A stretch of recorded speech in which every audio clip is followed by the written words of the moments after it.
I don't write spells. I don't use grimoires and whatever the fuck that have all the spells preloaded in them.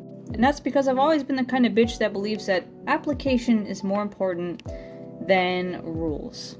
Right? You don't need someone to tell you exactly what ingredients to put into a money spell if you know what ingredients are associated with money.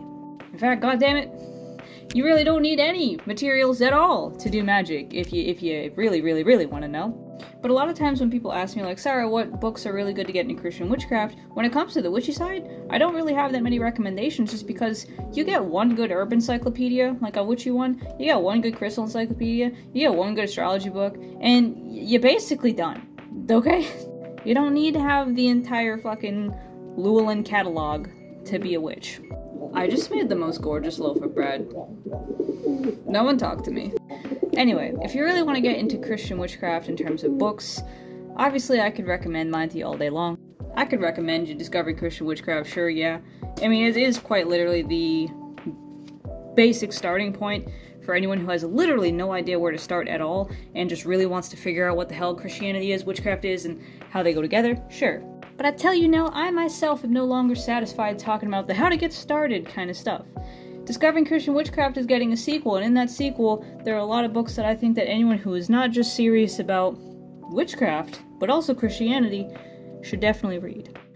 These are the topics that you're really going to want to start looking into when it comes to figuring out the actual esoteric side of Christian witchcraft, that Christian-based side, right? And then also, when you go a step further than that, and you want to start putting everything you learn on the inside into action, you want to start looking at things like this, right? You want to start figuring out who actually is God.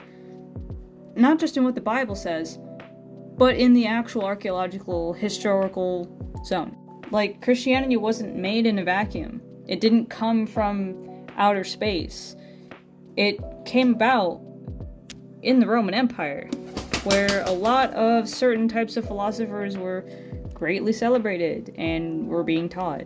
You want to look into the many ways over time in which Christianity has been used as a motivator, a driving force, a tool to enact social change, like with liberation theology in Latin America.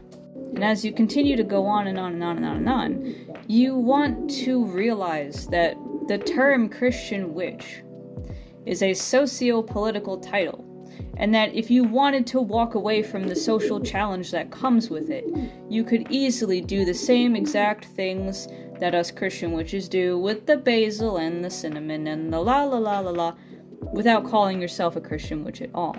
This title puts a target on you. This title is an outward symbol of rebellion against an unjust institution and a corrupted structure. If that ain't the kind of dogfight you want to get into, the label of Christian witch might not be for you. If you're not okay with being labeled an adversary, this path's gonna be really difficult. But all in all, I will say that if you want to know where else to read stuff for Christian witchcraft, you gotta stop thinking about the actual magic part and start thinking about the philosophy and theology part, because I'll tell you what, my magic has not ever been so insane as since I started looking at that stuff. The fucking shit on the Llewellyn section, put it away. Get rid of it. You don't need it.